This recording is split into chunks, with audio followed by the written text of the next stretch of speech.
जय श्री हरि दर्शकवृन्द स्वागत छ। म प्रस्तोता ज्योतिषी मनोज अधिकारी यहाँहरु समक्ष आज विशेष 2080 सालको असार महिनाको तुला राशिको समग्र राशिफल लिएर तपाईहरु सामु उपस्थित भइसकेको छु। दर्शकवृन्द, तुला राशि हुने महानुभावहरुका लागि यो असार महिनामा भाग्य ग्रह गोचरले तपाईको जीवनलाई कतातिर मोड्दैछ। तपाईको कर्म क्षेत्र, व्यापार, आर्थिक, शिक्षा, स्वास्थ्य, पारिवारिक जीवन, प्रेम र वैवाहिक सम्बन्ध र यात्राका दृष्टिले के कस्तो रहनेछ। दर्शकवृन्द, कुनै क्षेत्रमा नराम्रो हुँदैछ भने तपाईले के कस्ता उपाय गरेर अगाडि बढ्ने र तपाई कुनै शुभ कार्यको थालनी गर्दै हुनुहुन्छ वा शुभ यात्रामा निस्कदै हुनुहुन्छ भने तपाईका लागि शुभ अंकहरू के कस्ता रहेका छन्, शुभ रङहरूको के कस्तो प्रयोग गर्ने, यी समग्र पक्षलाई समेटेर हामी राशिफल मार्फत चर्चा गर्ने नै छौं। दर्शकवृन्द, यस्तै जानकारीमूलक भिडियो हेर्नका लागि हाम्रो च्यानललाई सब्स्क्राइब गर्नुहोला। भिडियो हेर्दै गर्दा राम्रो लाग्छ भने अरूलाई शेयर गरेर हामीलाई हौसला प्रदान गर्न सक्नुहुनेछ र तपाईको कुनै पनि जिज्ञासाहरू छन् भने तपाईले कमेन्ट बक्समा राख्न पनि सक्नुहुनेछ। तपाईको जिज्ञासाको समाधान गर्ने प्रयास गर्नेछौं। दर्शकवृन्द, ढिला नगरिकन प्रवेश गरौं यो 2080 सालको असार महिनाको तुला राशिको तपाईकै राशि। तुला राशि हुने महानुभावहरुका लागि यो 2080 सालको असार महिना के कस्तो रहनेछ। ग्रह गोचरका साथमा राशिफलतर्फ हेर्दै गर्दा सूर्य ग्रह तपाईको राशिबाट 9औं भावमा भाग्य भावमा गोचर गर्ने अवस्था रहेको छ। त्यस्तै मंगल ग्रहको गोचर प्रभाव 17 गतेसम्म कर्म भावमा रहनेछ भने 17 गते पछिको समय 11औं भाव आय आर्जनका भावमा गोचर गर्ने अवस्था रहेको छ। त्यस्तै बुध ग्रहको गोचर प्रभाव 6 गतेसम्म अष्टम भावमा र 6 गते पछिको समय 22 गतेसम्म 9औं भावमा र 22 गते पछिको समय कर्म भावमा गोचर गर्ने अवस्था रहेको छ।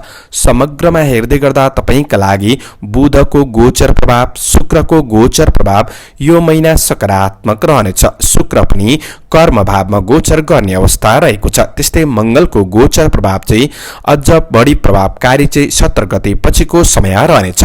अब यी सबै ग्रह गोचर अनुसार राशिफलतर्फ हेर्दै गर्दा तपाईका लागि असार महिनामा कर्म क्षेत्र के कस्तो रहनेछ।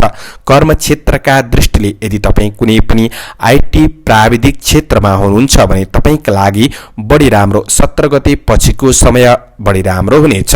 ढुङ्गा, माटो, बालुवा, हार्डवेयर सम्बन्धी काम कार्यको क्षेत्रमा पनि विशेष 17 गते पछिको समय मंगलको गोचर प्रभावले सकारात्मक परिणाम दिलाउनेछ। अब शुक्रको गोचर प्रभाव हेर्दै गर्दा मिडिया, मनोरञ्जन र अभिनय सम्बन्धी कुनै पनि काम कार्यको क्षेत्रमा हुनुहुन्छ भने त्यस्ता क्षेत्रबाट पनि लाभ प्राप्त गर्न सक्नुहुनेछ। र बुध र सूर्यको गोचर प्रभाव चाहिँ विशेष 6 गते पछि 22 गतेसम्मका लागि भाग्य भावमा बुध आदित्य योग बन्ने हुँदाखेरि 6 गतेदेखि 22 गतेसम्मको समय चाहिँ तपाईका लागि विशेष काम कार्यको क्षेत्रमा पद प्रतिष्ठा पनि प्राप्त गर्न सक्नुहुनेछ। उच्च सम्मान पनि मिल्न सक्ने समय पनि रहनेछ। अब समग्र ग्रह गोचर अनुसार तपाईका लागि यो महिना विदेशमा रहेर काम गर्नेहरूका लागि लाभ प्राप्त गर्न सक्ने महिना बन्नेछ। वैदेशिक काम कार्यहरू पनि अगाडि बढ्न सक्ने देखिन्छ। धार्मिक कार्यहरूमा संलग्न भएर वा धार्मिक आस्था राखेर बढ्नुहुन्छ भने काम कार्य र अन्य सबै पक्षबाट पनि बढी फाइदा लिन सक्नुहुनेछ। गरिब दीन दुखी प्रति केही सहानुभूति प्रकट गर्ने अवसर तपाईले प्राप्त गर्न सक्नुहुनेछ। सेवा सत्कार गर्ने अवसर पनि तपाईले प्राप्त गर्न सक्नुहुनेछ। गर्दै आएको काम कार्यको पक्षबाट पनि राम्रो प्रतिफल प्राप्त गर्न सक्ने महिना बन्नेछ भने सामाजिक गतिविधिहरूमा सक्रियता पनि बढ्न सक्ने योग पनि रहेको छ। अब काम कार्यको क्षेत्रमा कार्य सफलताका लागि धेरै बल भन्दा पनि तपाईले बुद्धिको सही सदुपयोग गरेर बढ्ने कोसिस गर्नु राम्रो हुनेछ। निर्णयात्मक काम कार्यको क्षेत्रमा सही मूल्याङ्कन गरेर अगाडि बढ्ने कोसिस गर्नु राम्रो हुनेछ। केही आँटेका काम कार्यहरू पूरा हुन सक्ने समय रहनेछ भने कतिपय काम कार्यको क्षेत्रमा चाहिँ सामान्य झन्झटिलो अवस्था पनि महसुस गर्न सक्नुहुनेछ। कतै केही पुराना घटनाहरूले मनलाई थोरै भावुक पनि बनाउन सक्ने महिना बन्नेछ। अब यो यो महिना तपाईको काम कार्यको क्षेत्रमा सकारात्मक प्रभाव बढाउनका लागि आफूभन्दा अग्रज व्यक्तित्वहरूको परामर्श लिएर बढ्ने कोसिस गर्नुस्। तपाईको पिता कुनै पनि काम कार्यको क्षेत्रमा हुनुहुन्छ भने पिताको केही पदोन्नतिको योग पनि बनिरहेको अवस्था देखिन्छ भने काम गर्दा थोरै विचार पुर्याएर बढ्ने कोसिस गर्नुस्। आफूभित्र रहेको रिस अहम भावलाई चाहिँ तपाईँले त्यागेर बढ्नुहुन्छ भने अझ राम्रो बन्नेछ। अन्यथा सामान्य आरोप प्रत्यारोपहरू पनि लाग्न सक्ने समय बन्नेछ। अब कार्य दृष्टिले तपाईँका लागि यो महिना मिश्रित फलदायी समय बन्नेछ। अब तपाईँका लागि यो महिना व्यावसायिक दृष्टिले हेर्दै गर्दा व्यवसायतर्फ चाहिँ त्यति राम्रो देखिएको छैन। कतै घटबडको अवस्था पनि आइपर्न सक्ने समय बन्नेछ। व्यावसायिक क्षेत्रमा बढ्दै गर्दाखेरि तपाईँले नयाँ लगानी भन्दा पनि गरेको लगानीहरूबाट लाभ लिने कोसिस गर्दै बढ्नु राम्रो हुनेछ। अब तपाईँका लागि व्यावसायिक दृष्टिले यो महिना मध्यम रूपमा अगाडि बढ्न सक्ने समय भने रहनेछ। अब तपाईँका लागि 2080 सालको असार महिनामा आर्थिक आय आर्जनका दृष्टिले हेर्दै गर्दाखेरि तपाईँका लागि यो महिना आय आर्जन पक्ष सकारात्मक नै बन्नेछ। विशेष तपाईँका लागि 17 गते पछिको समय मङ्गलको गोचर प्रभाव आय भावमा रहने हुँदाखेरि विशेष आय इन्कम बढ्न सक्ने समय पनि बन्नेछ। उन्नति प्रगतिको बाटोहरू खुल्दै जान सक्ने समय पनि रहनेछ। अब खर्चका कुरामा चाहिँ 17 गते भन्दा अगाडिको समय सामान्य खर्चहरू हुन सक्ने सहयोग पनि रहेको छ। त्यसैले ऋण कारोबार लेनदेनका कुराहरूमा चाहिँ तपाईँले थोरै सतर्कता अपनाएर अगाडि बढ्ने कोसिस गर्दा नै तपाईँका लागि राम्रो हुनेछ। समग्रमा आर्थिक दृष्टिले तपाईँका लागि यो महिना सकारात्मक नै बन्नेछ। अब यो असार महिनामा शिक्षा क्षेत्रका दृष्टिले विद्यार्थी वर्गहरूका लागि हेर्दै गर्दा पढाइमा त्यति मन चाहिँ नजान सक्छ, तर मन गरेर तपाईँ पढाइ गर्नुहुन्छ भने उच्च प्रतिफल पनि प्राप्त गर्न सक्ने समय रहनेछ। जो हायर एजुकेसनको क्षेत्रमा हुनुहुन्छ उहाँहरूले राम्रो उपलब्धि पनि हासिल गर्न सक्ने समय बन्नेछ भने अब कुनै परीक्षा प्रतियोगितामा तपाईँ सामेल हुँदै हुनुहुन्छ भने तपाईँका लागि विशेष सूर्य बुधको बुध आदित्य योगको प्रभाव हेर्दै गर्दा 6 गतेदेखि उता 22 गतेसम्मको समय राम्रो रहनेछ भने मङ्गलको गोचर अनुसार 17 गते पछिको उताको समय पनि सकारात्मक नै बन्नेछ। त्यसैले अब शिक्षा क्षेत्रका दृष्टिले तपाईँका लागि यो महिना सकारात्मक नै देखियो। अब स्वास्थ्य क्षेत्रका दृष्टिले हेर्दै गर्दा सामान्य 6 गतेसम्म केही स्वास्थ्य समस्याहरू आइपर्न सक्ने योग पनि रहेको छ। स्वास्थ्य खानपिन आहार विहारका कुरामा ध्यान दिएर बढ्ने कोसिस गर्नु। सामान्य स्किन एलर्जी पनि हुन सक्ने समय रहेको छ। त्यो कुराहरूमा ध्यान दिएर बढ्ने कोसिस गर्दा नै तपाईँका लागि राम्रो हुनेछ भने माताको स्वास्थ्यमा कतै असर पनि हुन सक्छ। पारिवारिक स्वास्थ्यमा पनि थोरै विचार पुर्याएर बढ्नुपर्ने समय रहनेछ।